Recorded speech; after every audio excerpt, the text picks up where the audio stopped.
एक दिन गौतम बुद्ध अपने शिष्यों के साथ एकदम शांत बैठे हुए थे। उन्हें इस प्रकार बैठे हुए देख शिष्य चिंतित हुए कि कहीं वह अस्वस्थ तो नहीं हैं। एक शिष्य ने उनसे पूछा कि आज वह मौन क्यों बैठे हैं, क्या शिष्यों से कोई गलती हो गई है। इसी बीच एक अन्य शिष्य ने पूछा कि क्या वह अस्वस्थ हैं, पर बुद्ध मौन रहे।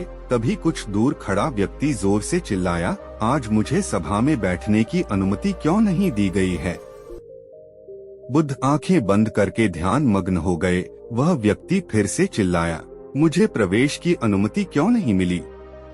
इसी बीच एक उदार शिष्य ने उसका पक्ष लेते हुए कहा कि उसे सभा में आने की अनुमति प्रदान की जाए। बुद्ध ने आंखें खोली और बोले, नहीं, वह अछूत है, उसे आज्ञा नहीं दी जा सकती।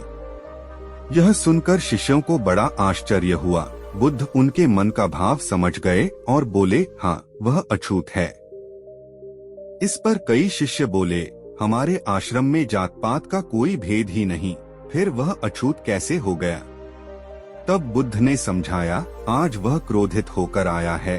क्रोध से जीवन की एकाग्रता भंग होती है। क्रोधी व्यक्ति प्राय मानसिक हिंसा कर बैठता है, इसलिए जब तक वह क्रोध में रहता है तब तक अछूत होता है। इसलिए उसे कुछ समय एकांत में खड़े रहना चाहिए। क्रोधित शिष्य भी बुद्ध की बातें सुन रहा था।